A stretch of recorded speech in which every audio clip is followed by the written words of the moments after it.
Hello, everyone. Hello, and welcome to this session in our live study series. So, thanks very much for joining us today. So, what I'm going to do is I'm going to put a link in the chat window, and the link should take you to our community group. So, if you're yet to join the community group on Meetup, make sure you do so. That way, you will be notified of any upcoming events that we have scheduled. So you're going to get notifications for those. So I'm putting that right now in the chat window. The other useful information, speaking about events, is that we have our AWS Community Day West Africa event that will be coming up very soon. So I just put the link in the chat window. So the event will be happening on Saturday, August 19th. And the theme is innovation and security in the cloud, navigating the future. So remember that this is a West Africa wide event. So it's going to be really, really exciting. It's going to be really interesting. We have lots of amazing speakers and sessions, and we have representation even from the AWS team for this event. So we're going to have a lot of discussions and networking around technology. So make sure you plan to attend the event in person. So the event will be taking place in Lagos, and the venue will be University of Lagos. So again, I highly recommend that you begin to plan your attendance for that event. So with that said, let's get into some of the conversations that we're going to get into today. So in the interest of time, let's look at the conversation that we're going to get into today, and let's get started with that. So I'll go ahead and I'll share my screen, and we will take things from there. Let's go. So let's do a quick screen share, and I'll share my screen right now. So you should be able to see my screen now. So let's get started. So today we'll be looking at processing, storage, and database operations. I looked at the scope of what we're meant to cover, and I don't believe that we're going to be finishing everything today. However, I think we're going to get started, and we're going to have some nice conversation on storage, especially the aspect of storage today. So what we're going to be looking at is we're going to be looking at basic concept of the Amazon S3 service, so just storage services in AWS. And we'll look at the options for securing data or for securing access to data in Amazon S3.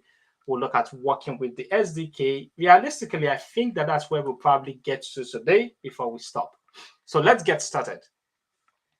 So our applications that we're working with interact with different types of data.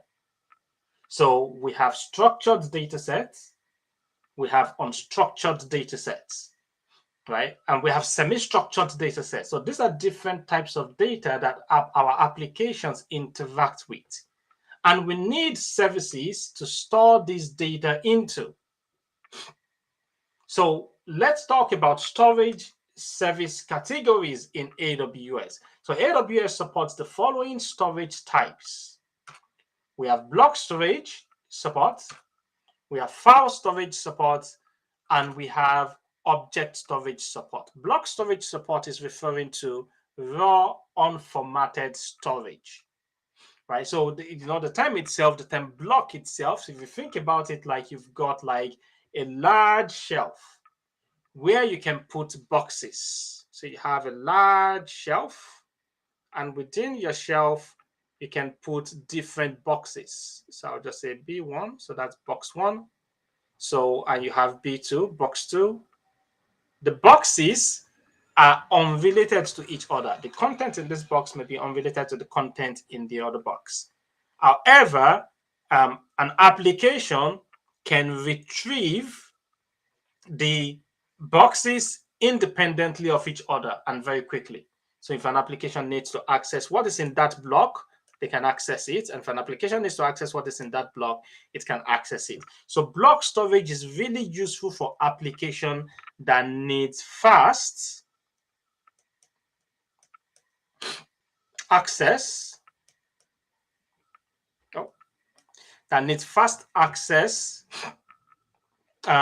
to data, or fast, low, or applications that need to perform fast or low latency operations on maybe parts of data. That's what block storage is for.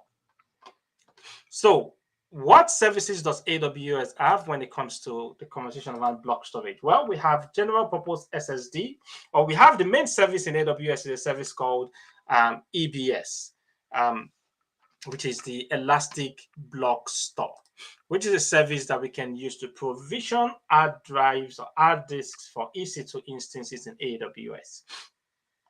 So the other category that we mentioned is the file storage category.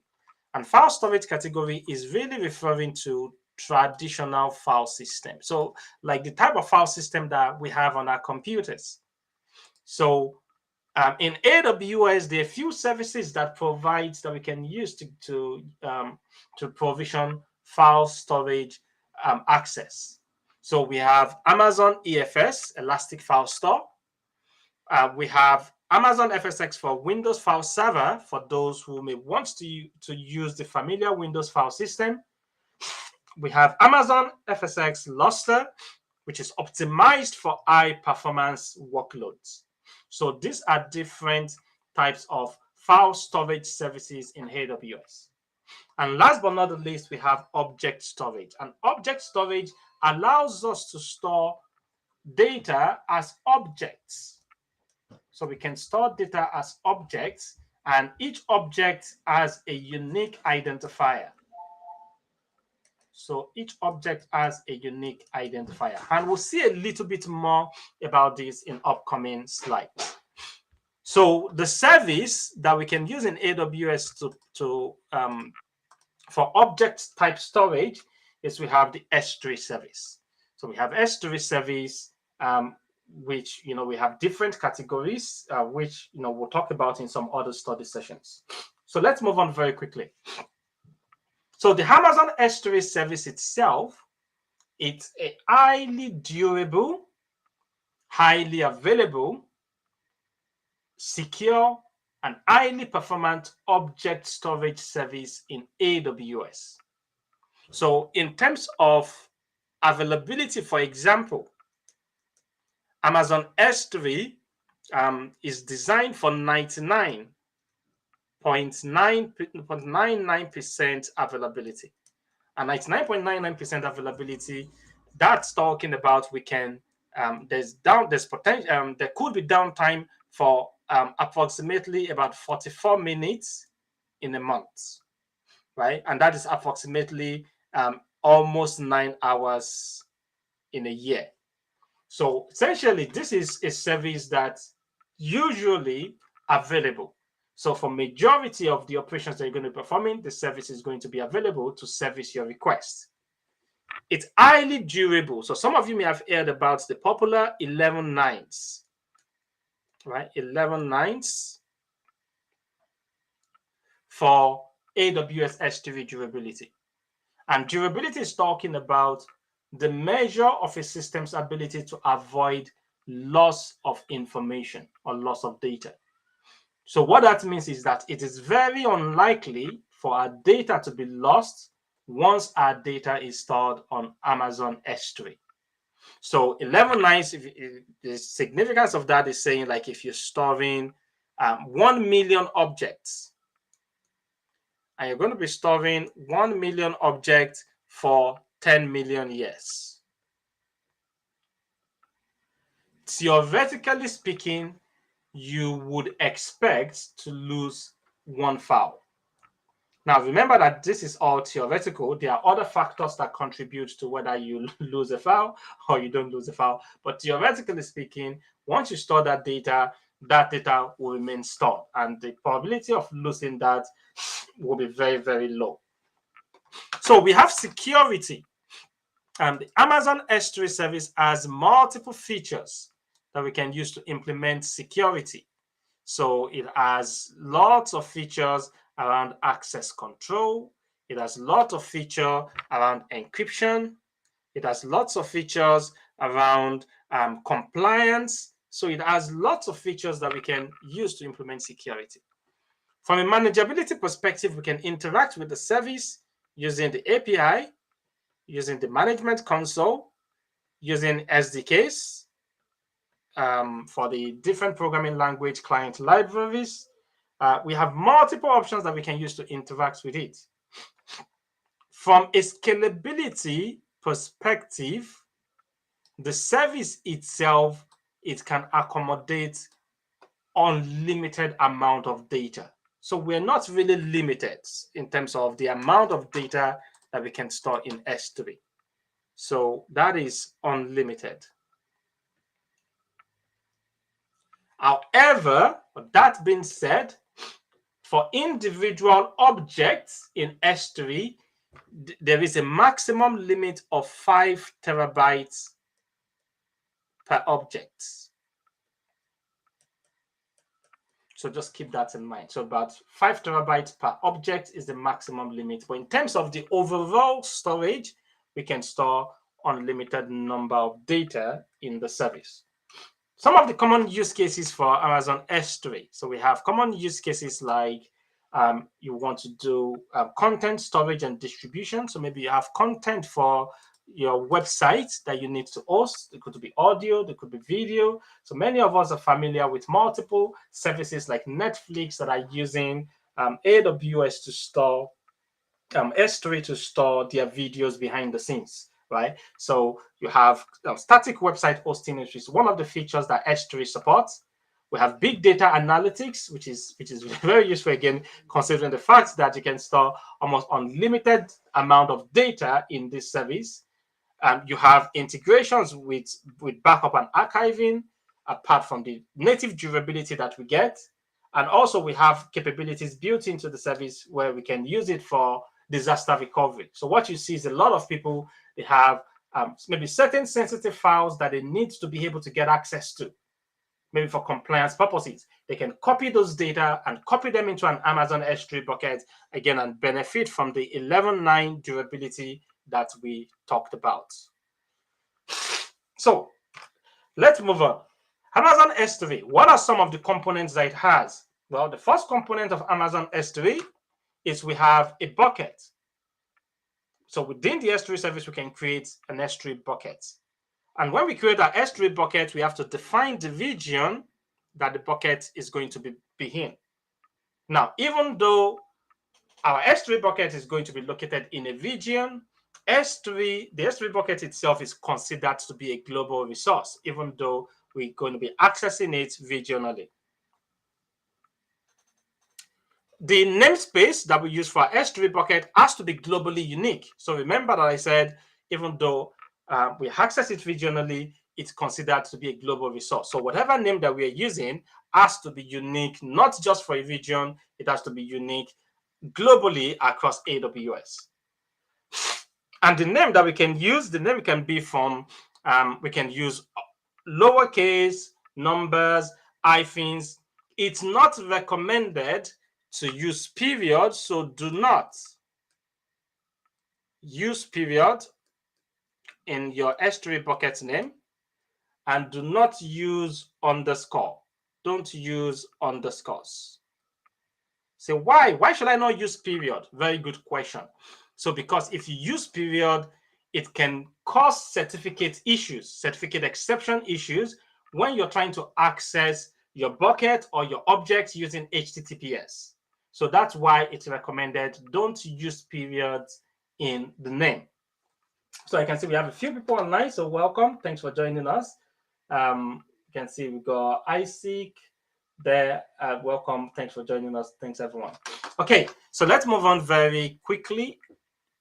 So the Amazon S3 bucket, it also stores our object as unique key value pairs. Then we have the objects, which are the data that we're actually storing. So the objects, they have certain elements to them. Every object that we store in Amazon S3 has a key. The key is the unique ID that identifies that object. So if you think about it, let's say you go to like a party or something. When you get to the party, you have to leave your coat by the door. So you leave your coat by the door, and then they give you a tag, and the tag contains a number. And whenever you want to collect your coat, you bring back the number and they will give you back your coat. So that's sort of like the way that it works. You have data that you want to store, you submit that data to the AWS S3 service, and you're going to get a unique ID. You want to retrieve that data, you specify that ID, and you get the data back. So we have the actual data that we are storing, which could be files, it could be images, they could be video, essentially any unstructured data. And the object also have metadata. Metadata means information about something. So AWS S3 objects has metadata that can be system defined or user defined. So system defined metadata will be things like maybe creation date. What date was this object created, right? So that can be, that's a system metadata, right? So things like maybe what's the size, what's the version ID, those are system metadata. But we can also have user-defined metadata, maybe to perform some processing from an application perspective. So we can define any of those. Here is what the virtual URL for an AWS S3 object looks like. So you can see we have the S3 bucket name, and then we have .s3, the service name, and then we have the region, and then we have things like the prefix and our object names specified there. So one of the good things about S3 is that even though it is not like a file system like EFS, where we can have hierarchical storage, where we can have directories inside directories, we can still simulate something related to that by using prefixes. So prefixes allows us to sort of mimic a directory structure in Amazon S3. So for example, in this case, you can see that we are using a prefix called dev, and then we have another prefix called AWS service, and we're sort of like using it like we use a folder, even though it's not a folder. Everything is all stored as object IDs.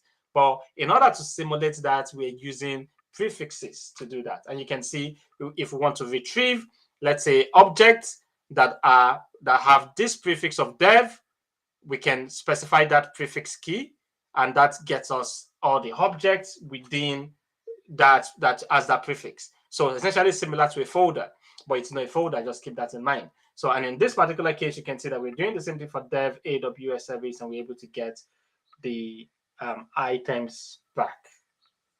Okay, so let's move on very quickly. So one of the other good features that Amazon S3 has is it has this feature for event notifications. That's this feature for event notifications. And what that means is whenever certain events happen in our S3 bucket, we can use other services to respond or to perform some processing relating to that event. And there are lots of events that are supported. So for example, if a new object is created in S3, if an object is removed, if an object is restored, if an object is replicated, even if an object is tagged, there's a tagging added to an object, we want to perform some automated process. And we have different destinations that we can send those events to. So for example, you can see here, we can use it to invoke a Lambda function, maybe to perform some processing. We can send that into a queue, maybe for maybe a Lambda function at the other hand, or maybe for an application running in a container service to pick that message up and to perform some processing. We can send that as a message into an SNS topic. If you're going to be sending it as a message into an SNS topic, you have to make sure that you configure the permissions to the SNS topic to begin with. We can send that to Amazon Event Bridge also.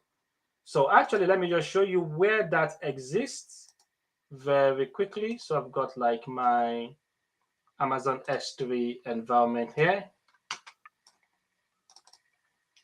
And let's maximize that a little bit.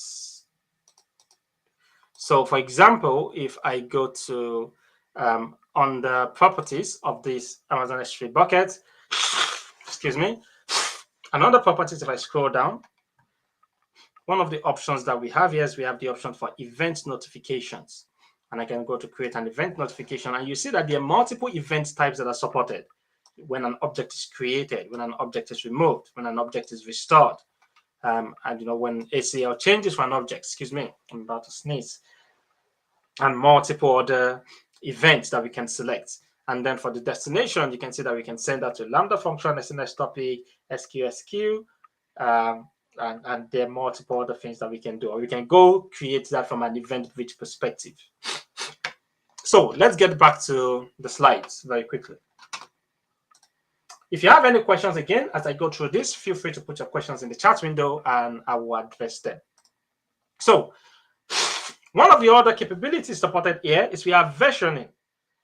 So versioning means that every time that we make a change, instead of overwriting the existing object, we want to create a new version of it. Why would we want to do this? Obviously, because we may want to access the previous version. So maybe we want to be able to roll back. Versioning is disabled by default. It's disabled by default for S3 buckets. So it's something that we have to enable if we want to use that. And once we enable versioning, any object that will be stored in the bucket will have a unique version ID. So for example, you've made changes to this object, photo.gif. Now you're going to be storing that. Instead of overriding the existing version, it's going to create a new object with a unique version ID. You can see that that's a unique version ID there. And we can whenever we're making a request, we can specify the version ID of the object that we want to retrieve. Let me go back to my console to show you where I'll work with something like versioning. So if I scroll back up and I go back to my buckets, excuse me, and if I go to properties, you can see bucket versioning is disabled by default. I can go to edit that, and I can go to enable. Essentially, there are three states that a bucket can be in when it comes to versioning. It by default is disabled. We can enable it, or we can, after enabling it, we can suspend it, right? So it can be in one of these three states. So, and remember that once we enable it, any object stored will have a unique version ID going forward. What about objects that are stored before we enabled versioning? What will happen to those objects? Well, they're going to have a version ID of null is what they're going to have. They'll have a version ID of null. So that's what they're going to have.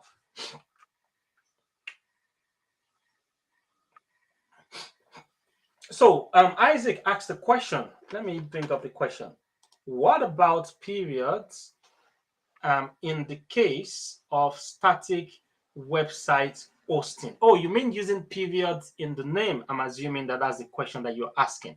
So using periods in the name for an Amazon S3 bucket is not recommended at all. So like it's different. I'm not talking about like, you do www dot blah blah blah blah blah blah blah. Those ones are part of like the URL. But in the actual object name itself, or sorry, in the actual bucket name itself. So now, I'm going to www.mydomainname.com/bucket.555. That is not recommended. That causes certificate exceptions. So let me see if I can dig up like the AWS documentation on that to share with you. S3 buckets. So that causes HTTPS exception. So it's one that you have to be, to be careful about.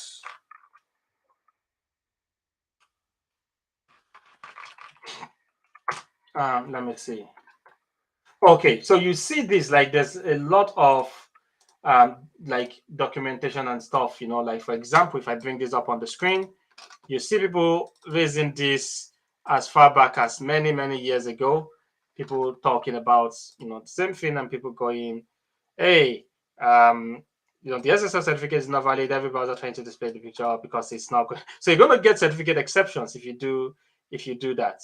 So somebody says it's a very annoying bug in S3, but Amazon already warned us and already told us that don't use periods in the name. So they already warned us. So even though you can use periods, so they already said, if you look at the limitations, they already warned and said do not avoid using periods.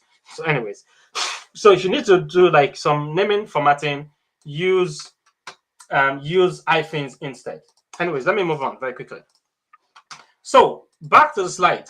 So what about deleting object version? So the way that AWS S3 handles object deletion is very interesting, because what it does is, if you perform a delete operation, AWS S3, what it's going to do is it's going to add a new version.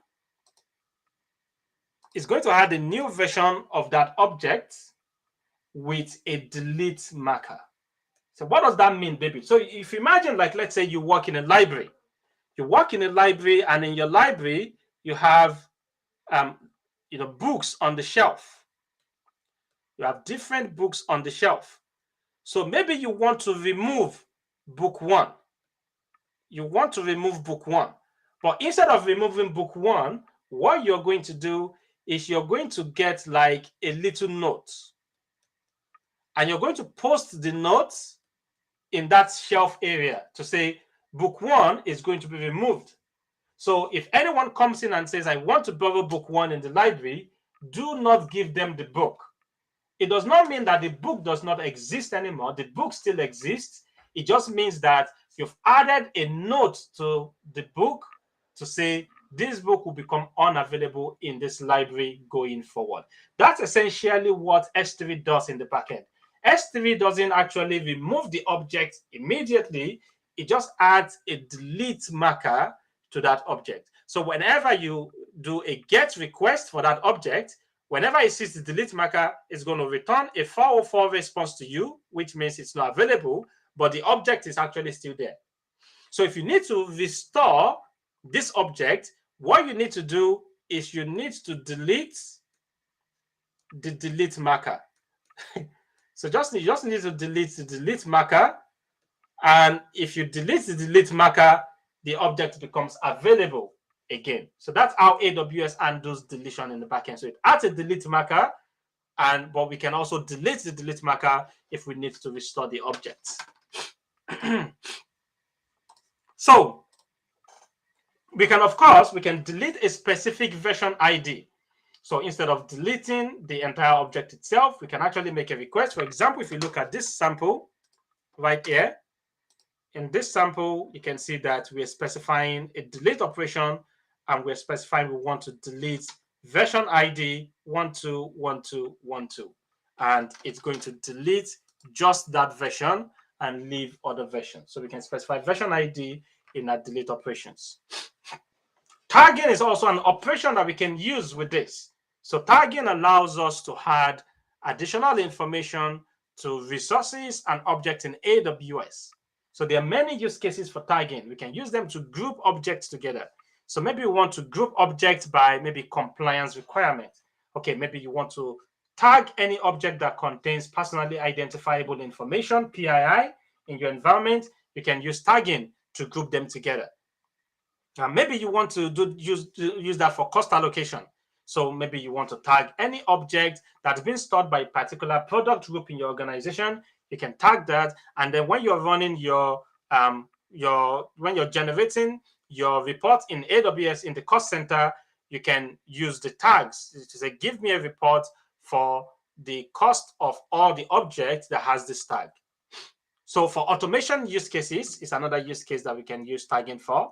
So automation use cases allows us, maybe we want to tag certain objects that will be automatically backed up, or maybe we want to tag certain objects that we're going to automatically replicate to another region. If we're doing that using like a Lambda function, we can use tagging to simplify that to group things together. Maybe for access control. So tagging can be very useful from that perspective. What about access policies? By default, S3 bucket it blocks public access by default. So public access is blocked by default. And what that means is that only the resource owner,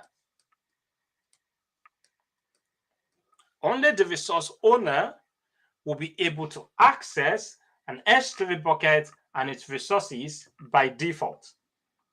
However, we can adjust this setting, of course. We can adjust this setting to grant users access to our bucket and our object. How do we do that? We have two main options. We have user-based access control, user-based, or we have resource-based access control. Let's review this very quickly. So by default, remember, only resource owners have access. We can modify that using user-based access control or using resource-based access control. Let's have a quick look. So the first option that we can use IAM policy. IAM policy is a user-based policy, so that is user-based access control. We can create an IAM policy, attach it to a user, to a group of users, or to a role. And we can define specific access to buckets and objects using a IAM policies. So that's user-based. So that is user-based access control. I just need to get my marker and say user-based access control. Then we have object access control lists.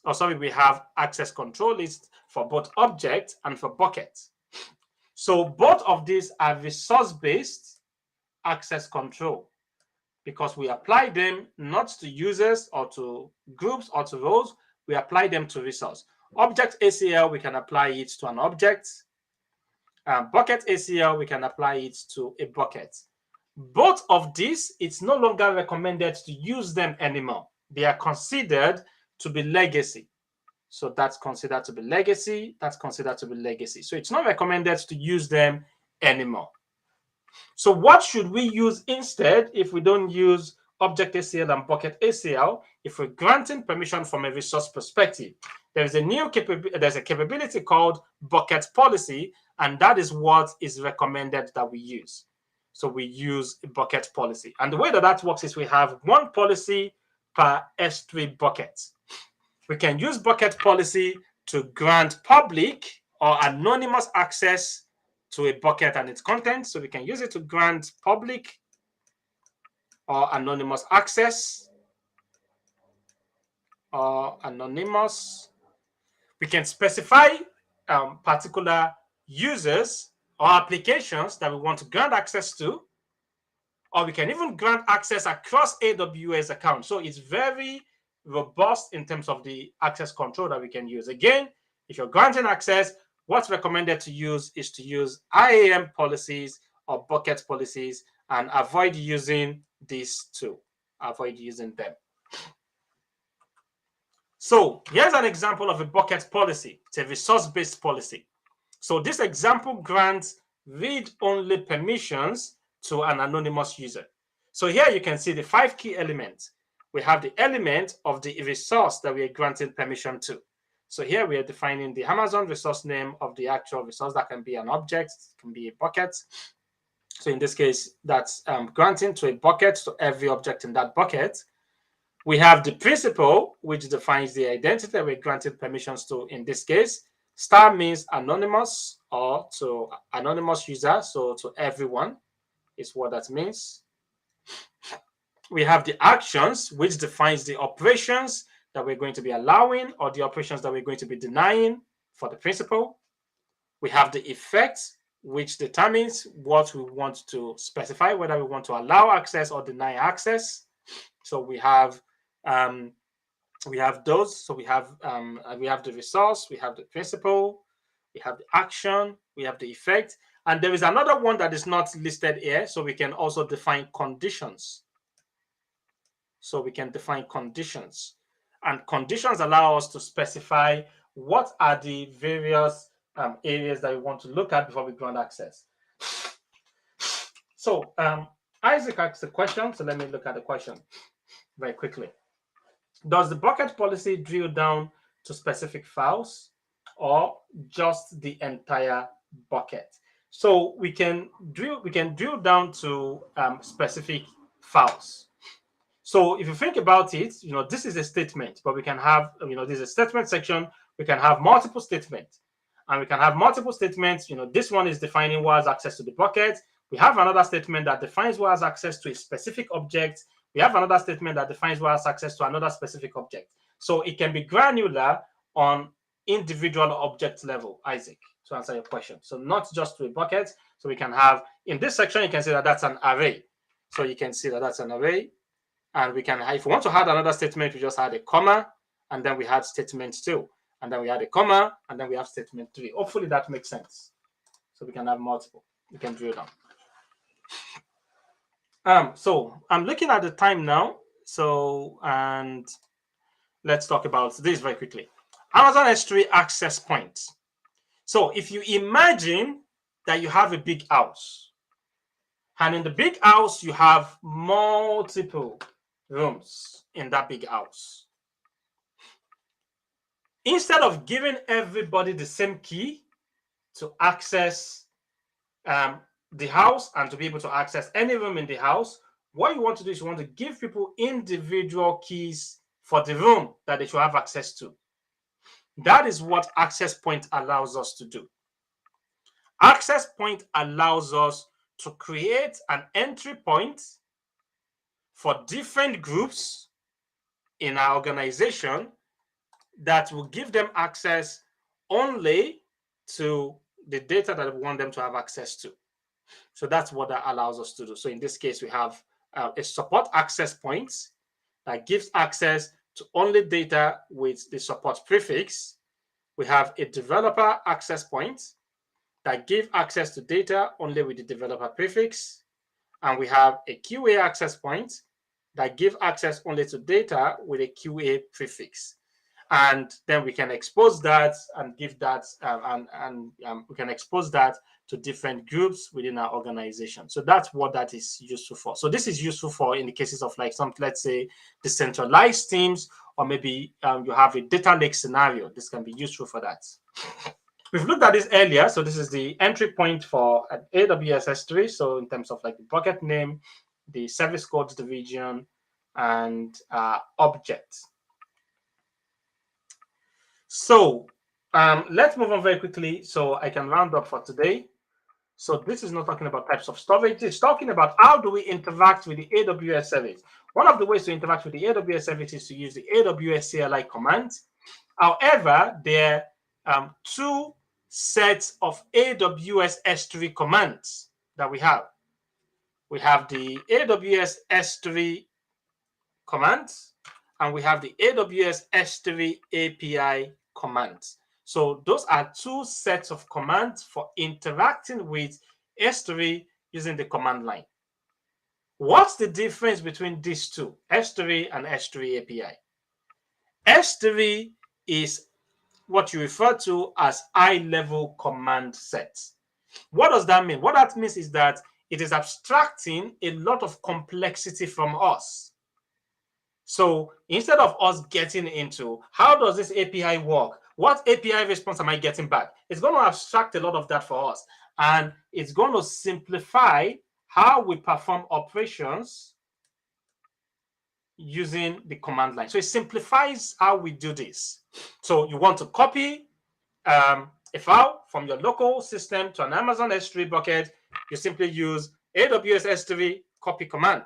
You want to synchronize objects from your system to the AWS S3 bucket, or from an S3 bucket to your system, you can use the AWS sync S3 sync command. So it just makes things much more simple and much more easier to use.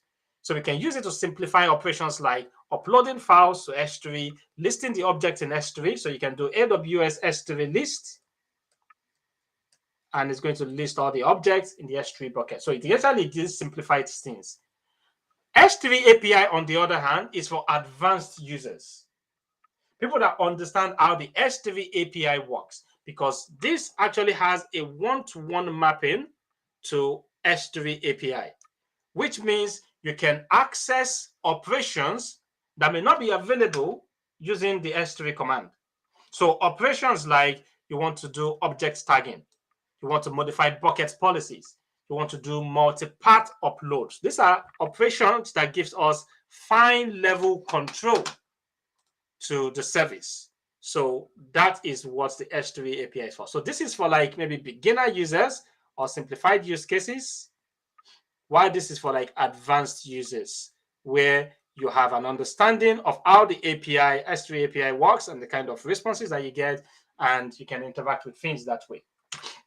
So here's an example of both S3 and S3 API. So in this case, you can see I want to list object in an S3 bucket, AWS S3 list.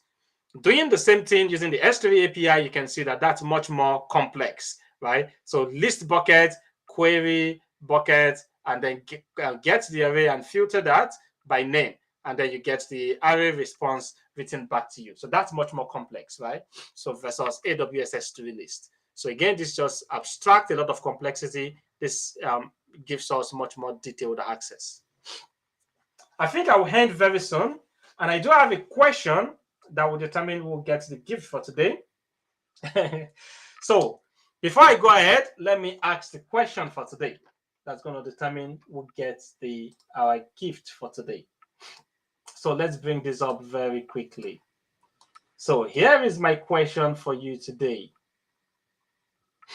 And whoever gets the highest question first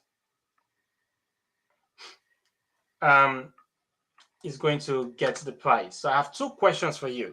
So I'll put the questions up right now, very soon.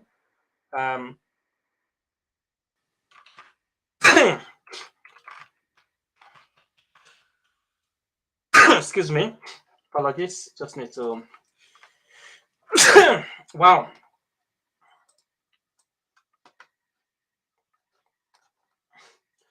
Okay, excuse me. Wow. Okay. Apologies for that. Let's get the question. Oh, that's my question. Okay, here we go. Okay, so here is my question, my first question for you today. Let's see if we have a winner. S3 buckets can be renamed or cannot be renamed after creation. True or false? You have about 40 seconds to respond to that. S3 buckets cannot be renamed after creation. True or false? So there's a 30 seconds countdown going on. So there's a 30 seconds countdown going on right now. So let me bring that up so you can see that. So I can see we have some answers already. So,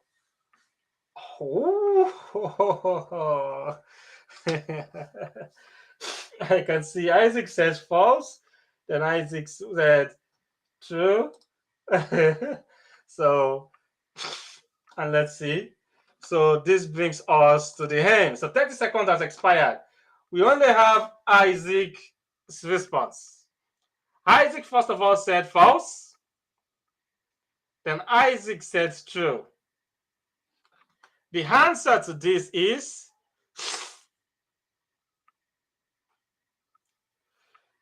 true. They cannot be renamed after they are created. So the answer is true. So congratulations, Isaac. So what you do is if you send an email to AWS Security West Africa at gmail.com. AWS Security West Africa at gmail.com. So send information about your name, your Twitter handle, your LinkedIn handle, and the team will reach back to you. So send that information to AWS Security West Africa at gmail.com. I believe that that's our email. Oh my God. Let me check. Make sure that I'm giving you the right email. Make sure that I'm giving you the right email. Let's see. AWS Security West Africa.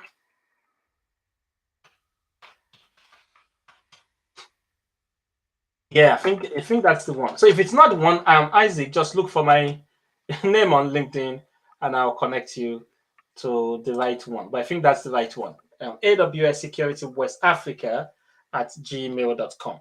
Okay, so let's bring our session today to a close with this conversation. So apart from using the CLI, we can also use the SDK to interact with S3. And using the SDK, it's a 4-step process. And I'll quickly run through that and then we'll bring today to a close. So number one step in using the SDK to work with Amazon S3, you configure Amazon S3 settings for the SDK. And we'll see what that means in a minute. In order for our application for the SDK to be able to interact with the Amazon S3 service, it needs certain configuration. Configuration like what credentials should I use? Configuration like what parameters should I use when I'm interacting with the service? So we need to supply those information. Number two is we need to define the dependencies or the software packages that our application will use to interact with the AWS S3 service. So there are packages, there are client libraries that we can use for .NET, for Python, for Java. Number three, we need to create an S3 client that we'll use to make service requests. So the S3 client is sort of like a proxy client that will handle the communication between your application and the service itself and the S3 service.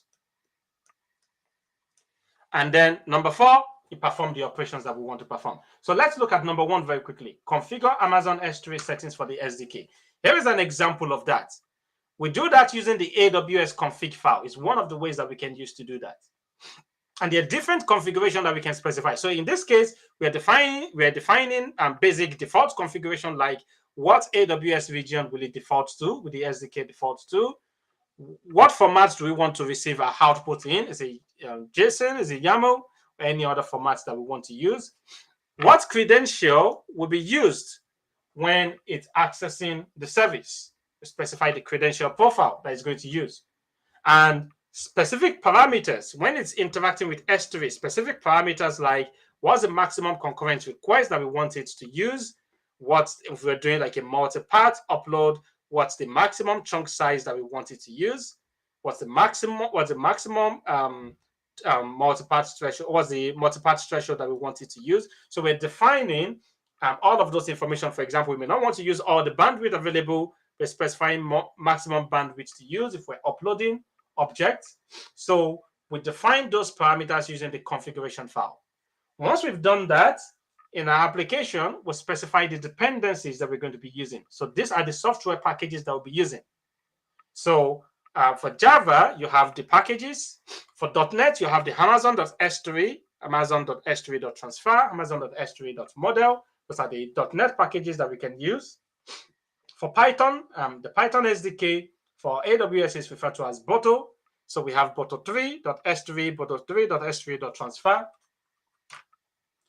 Once we have that, then we can create a client to make our service requests.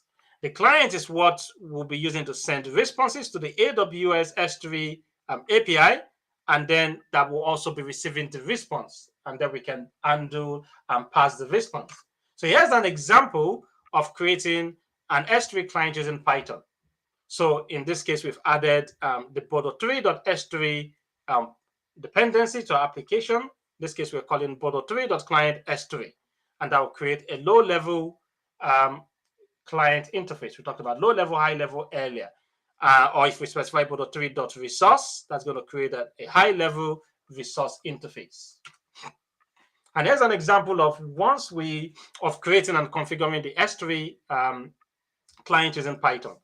So in this case, we're importing a dependency, we're importing boto3, and then we're creating a S3 resource using the custom session. In this case, we're specifying the profile name that we're going to use to make the request. The profile file name is going to align with what we have in our configuration file.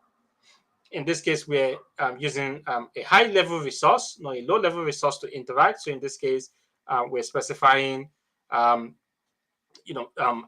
created session.resource S3, and then we're specifying the resource name that we want to access.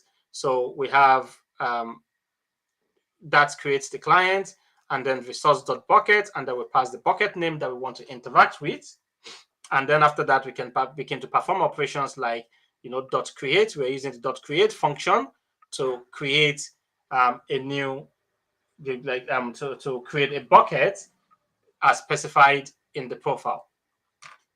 So here's an example of doing the same thing in .NET. So in the .NET, we're creating our S3 client by creating a new instance of the Amazon S3 client. We pass the access key, secret key, and the S3 config in a configuration file to that. And then we can use different methods. So in this particular case, we're using, we have the S3 client. We're using different methods like, let's see. So in this case, where is the method that we're using in this case? So I can't see like any method. Okay, yeah. So list object request. So, and then we're using that to get a total number of buckets owned by user and to list them. So that's an example of using the SDK. So, and then after that, we can perform the operations that we want to perform. So other operations that we want to perform, like get, request, delete, put operations, all these different operations that we want to perform. Unfortunately, I'm not able to go further than that today. So hopefully you got some useful information in today's session. I believe that this will be the final session for now in this current study series. So we're going to be taking a break, and then we're going to be giving announcements in the community group about upcoming events. But before we end today, if you're yet to, make sure you register for our AWS Community Day West Africa event. This is going to be a big, big event. It's going to be taking place in University of Lagos. It's an in-person conference for AWS in West Africa. And it's going to be hosted by our community. So if you're yet to, again, I will put the link in the chat window. Make sure you register. Make sure you plan to attend. It will be exciting times full of a lot of technology discussions, a lot of networking together, a lot of interacting with professionals and people that are looking to get in the industry, and just sharing thoughts and ideas with each other. Make sure you plan to attend this event. It's going to be super exciting. So that'll be it for today, ladies and gentlemen. Hopefully you got some good information. I'll see you next time. Have a lovely rest of the day, rest of the evening. Bye for now.